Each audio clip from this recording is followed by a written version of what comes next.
Ready to hear some shocking news? Now brace yourself. I read some books. So let's talk about them.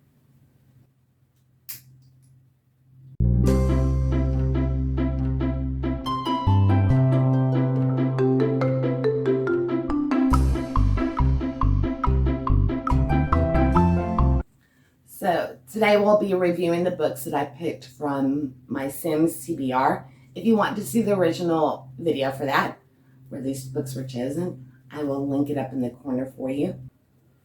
Since I didn't get to all 5 of my extras this month, I'm going to work the ones that I did read in with the Sims reviews and the reviews from my Just Spin It. So today I'll also be discussing the 2 books that I picked for TBR Knockout by Completely Melanie. And the first of which was The Captain's Daughter. This was for Land on the cover.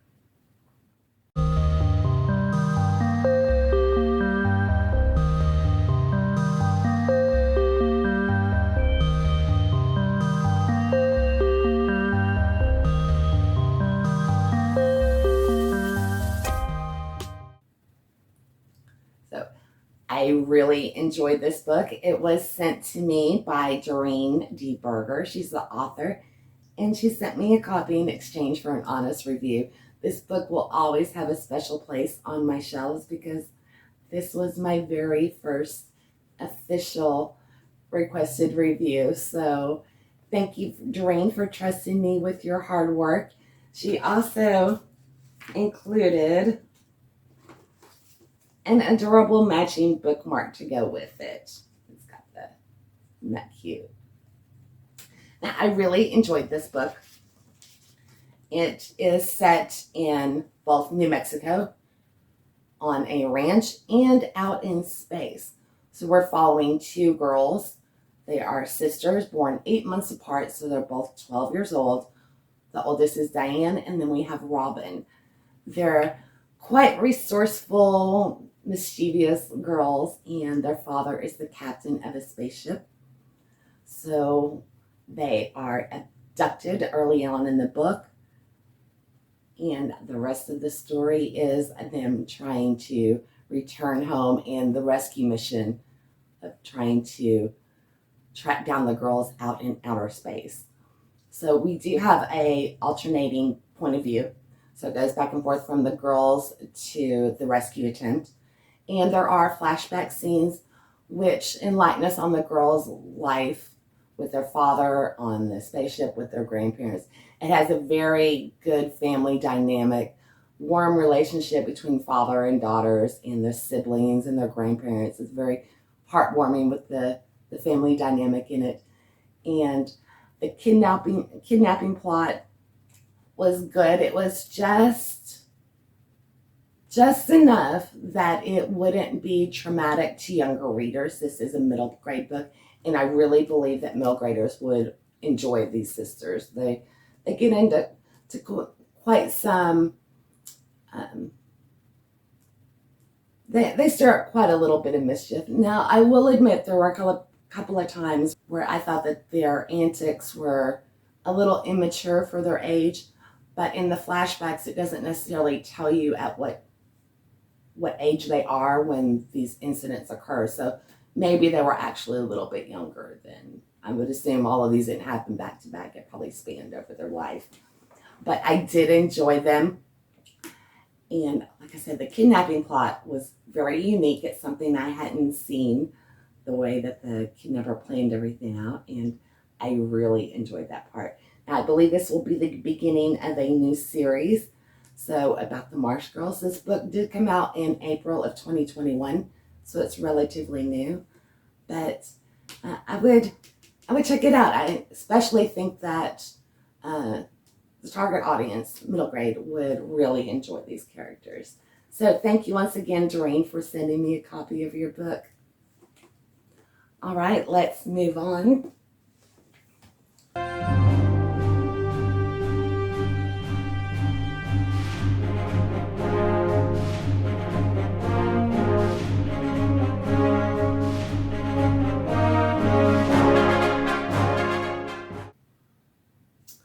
Let's talk about Caves of Ice. This was book 2 or 3 in the Cain Chronicles. I've read 2 more since then. So, Ciaphas Cain by Sandy Mitchell. This is part of Warhammer 40,000. I still love this series. We're on an ice world and orcs are invading a planet. So Cain and his troops are sent in to secure this mining colony. And it's living up to the first book. So I'm really enjoying it. It was a little, just under 7 hours long. And I currently am on, I believe, book 4 already. But I have talked about this series, and I don't want to give away anything. The narrators, once again, are gold. Stephen Perrin, Penelope Rollins, and I think this time we added one more for Sully, I believe is her name. And again, the juxtaposition between the narrators is just, it's half of the fun. Cain is a very sarcastic, in your face, or he just tells it like it is. Then we have the Inquisitor, and she has more of a formal bearing, a little bit of a formal English accent, and she comes across as very proper.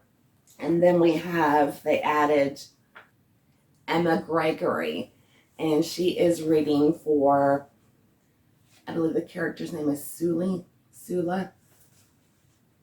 And she is a very zealous commander. She's been promoted, so she's in charge of troops, and she's very gung-ho.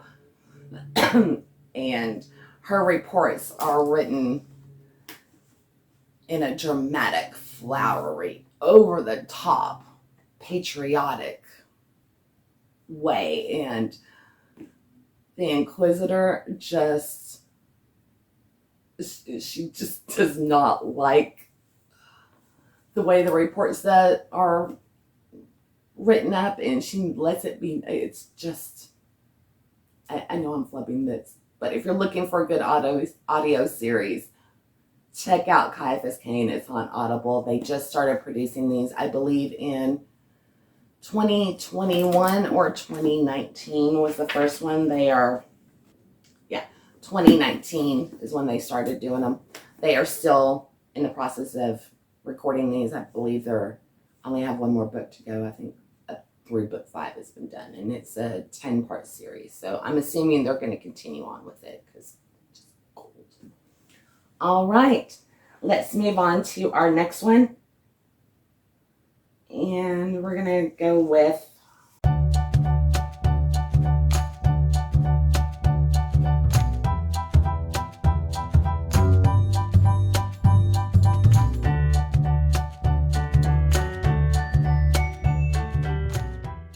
quick little one. Bad Kitty for President. So this is a children's chapter book.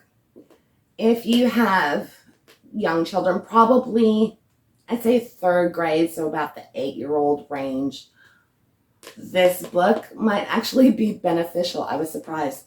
It's not as funny as the normal Bad Kitty books. This one is a departure from the regular series. Normally it's just antics of everyday life. But it does give a very good,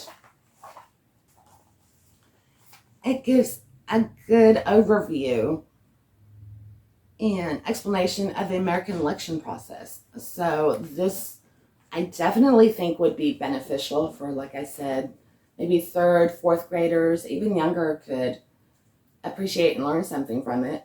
Or if you're not an American and are curious about our election process, which can get very confusing, this actually sums it up quite nicely. So they are holding a election for president of the neighborhood cats. I can't remember the name of their, but anyway, Nick Bruel, Bad Kitty for President.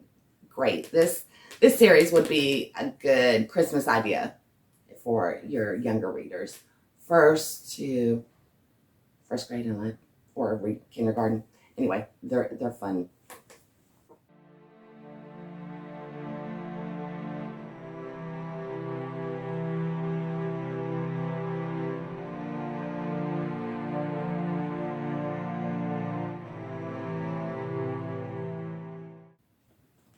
Okay, we're gonna get this one out of the way.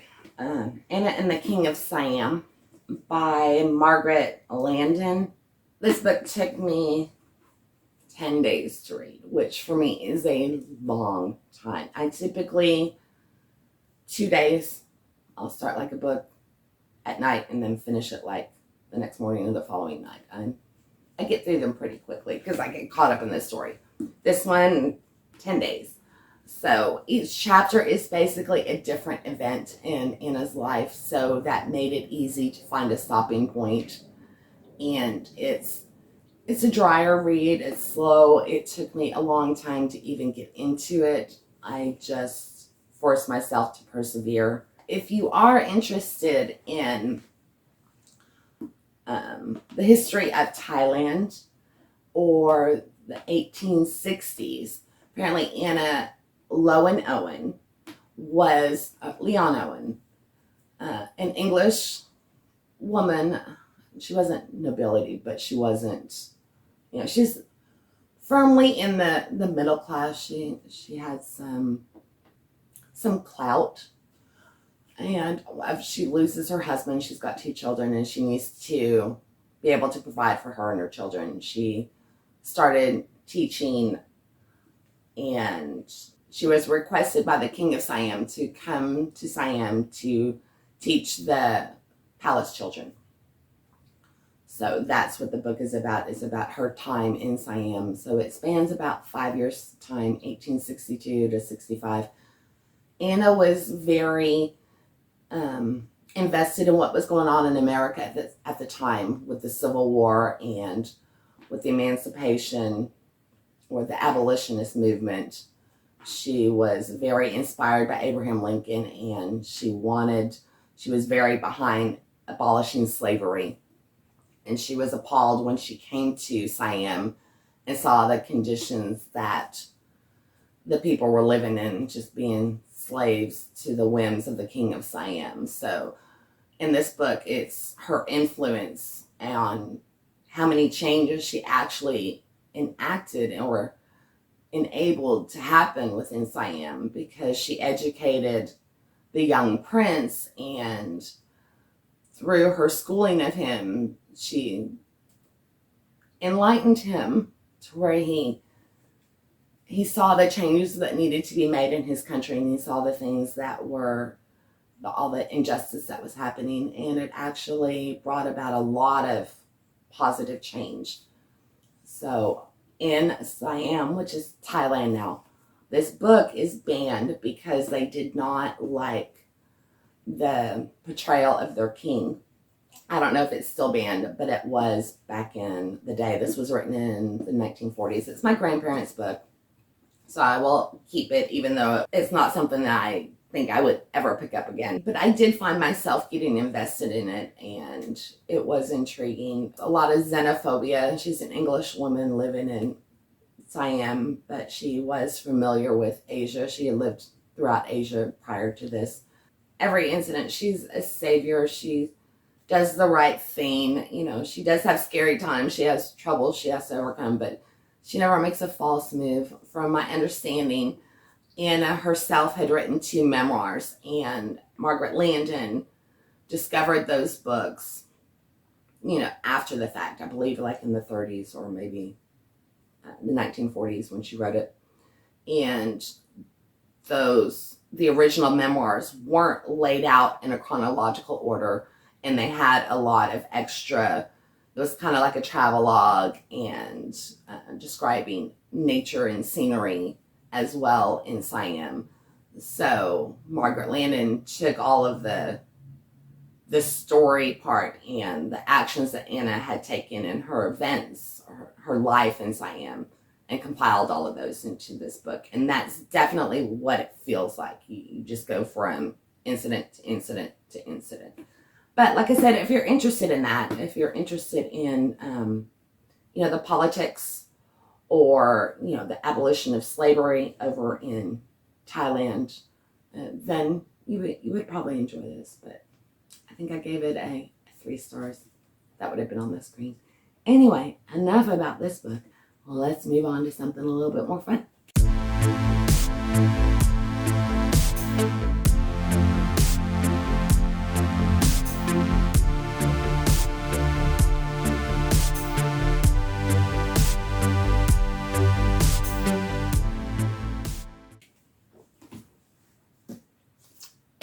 Amari and the Knight Brothers. Okay, this one is definitely a YouTube darling. It has gone the rounds and been shown a lot. I believe this was January's Owl Crate selection last year. So I finally got around to reading my copy of it, and I can say I am a fan. It lives up to the hype. It was so good and enjoyable. I love the magical system in this book. The pacing is great. It really moves along. The characters are all really well written. They're multidimensional, and you just find yourself rooting for Amari. It's a gem of a book, and I can't wait for the next one to come out. I will definitely be getting it whenever it is released. Amari is trying to find out what happened to her brother. She didn't know she was capable of doing magic, and then she discovers in a very dramatic way that her version of magic, her specialty, is illegal. So she's kind of got that stigma that she's going against while trying to track down her brother, and it's just really good. There were a couple of twists in it that I didn't see, so I highly recommend it. It does live up to the hype. So if you have a copy sitting on your shelf, pull that baby out and get it on your list. And if you not, then you might want to consider checking it out, because I think this book is here to stay. This series is going to be, we're going to be seeing a lot of Amari, I hope. All right, we've got one more book to go.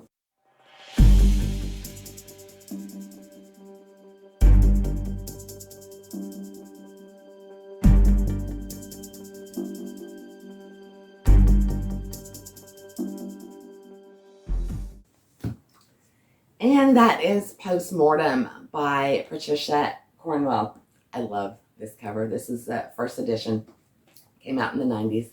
Patricia Cornwell writes the Kay Scarpetta series, which has been one of my favorites from the 90s. I started reading it back when it came out, shortly after I got out of high school. And it has stood up. Okay, so Patricia Cornwell was an award-winning crime reporter for 5 years, and then she went to work as the computer analyst for the chief medical examiner in Virginia. And I think that's why her books, her Kay Scarpetta series, is so spot on. She knows this world, this life, inside and out. She lived a lot of it. So in this series, Kay Scarpetta is a woman, very brilliant woman, who is the chief medical examiner of the Commonwealth of Virginia. She just steps into this role, and she's facing a lot of, I guess, gender prejudice. It's the boys' club.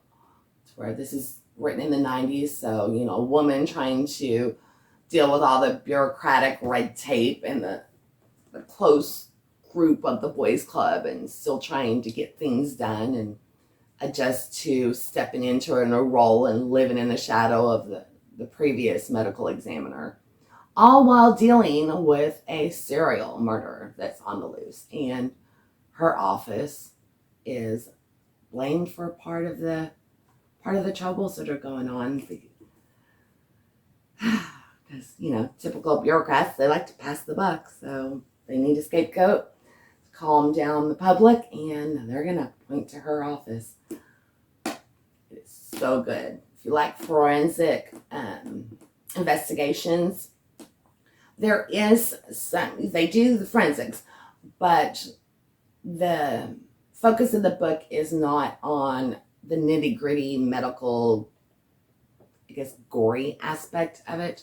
Yeah, it's talked about, but it's not the main focus. You know, we've got a lot of different diverse characters, and they simultaneously work together but butt heads at the same time, so you get a very rounded out dynamic with all of the characters, and you get to know that, you feel like you know them all and you know where they're coming from.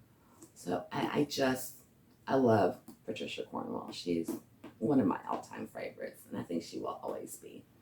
But anyway, highly recommend. Highly recommend. That was it for this group of books. I've got one more group to go through, and then we will be done with our September wrap-up, and I'll be sharing my spooky October reads with y'all after that. So if you've read any of these books or you're intrigued by them, let me know, especially if you have a different opinion than I did, or if there was something that you liked in the book that I completely overlooked. Let me hear about it. I would love to talk some books with y'all. But until next time, y'all have a great one. Bye now.